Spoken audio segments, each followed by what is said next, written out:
Assalamualaikum warahmatullahi wabarakatuh. Selamat pagi, salam olahraga. Perkenalkan saya Silviananda dengan NIM 311911118, jurusan Manajemen Bisnis Program Studi Akuntansi. Pada video kali ini saya akan menjelaskan terkait dengan apa yang tertampil pada layar saya kali ini, yaitu obesitas. Obesitas ialah kondisi kronis akibat penumpukan lemak dalam tubuh yang sangat tinggi. Obesitas terjadi karena asupan kalori yang lebih banyak dibanding aktivitas membakar kalori, sehingga kalori yang berlebih menumpuk dalam bentuk lemak. Apabila kondisi tersebut terjadi dalam waktu yang lama, maka akan menambah berat badan hingga mengalami obesitas. Seperti yang bisa kita lihat pada layar berikut, terdapat gambar penderita obesitas. Ada juga perempuan dan ada juga laki-laki.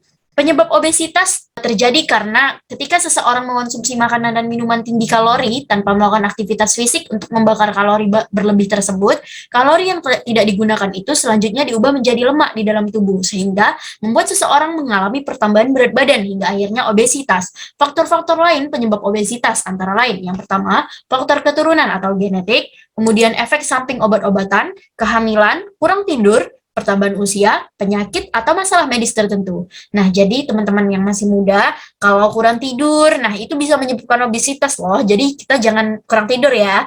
Kemudian penanganan obesitas sendiri ditujukan untuk mencapai dan mempertahankan berat badan yang normal dan sehat.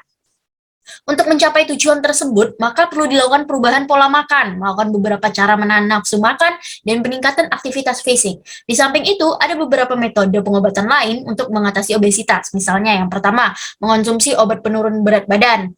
Namun perlu diperhatikan karena kadang banyak juga yang menjual obat penurun berat badan namun abal-abal gitu loh. Tidak ada BPOM-nya, tidak ada tinjauan kesehatan dari Dinas Kesehatan Indonesia. Jadi perlu diperhatikan lagi ya teman-teman sebelum mengonsumsi obat penurun berat badan. Kemudian yang kedua mengikuti konseling dan support group untuk mengatasi masalah psikologis terkait berat badan. Nah, jadi bagi teman-teman mungkin yang memiliki berat badan berlebih, nah pastikan sering tuh diejek sama teman-teman di kampus atau mungkin di sekolah, ih gendut, ih gajah gitu. Nah, mungkin dengan mengikut pasti psikologis kita tuh kena gitu ya. Maksudnya karena nggak asik dong diejek-ejek terus gitu. Nah, lebih baik untuk langkah-langkah untuk mencapai tujuan penurunan berat badan itu bisa mengikuti konseling dan support group untuk mengatasi masalah psikologis terkait berat badan. Kemudian yang ketiga yaitu menjalani operasi bariatrik untuk mengobati obesitas pasien.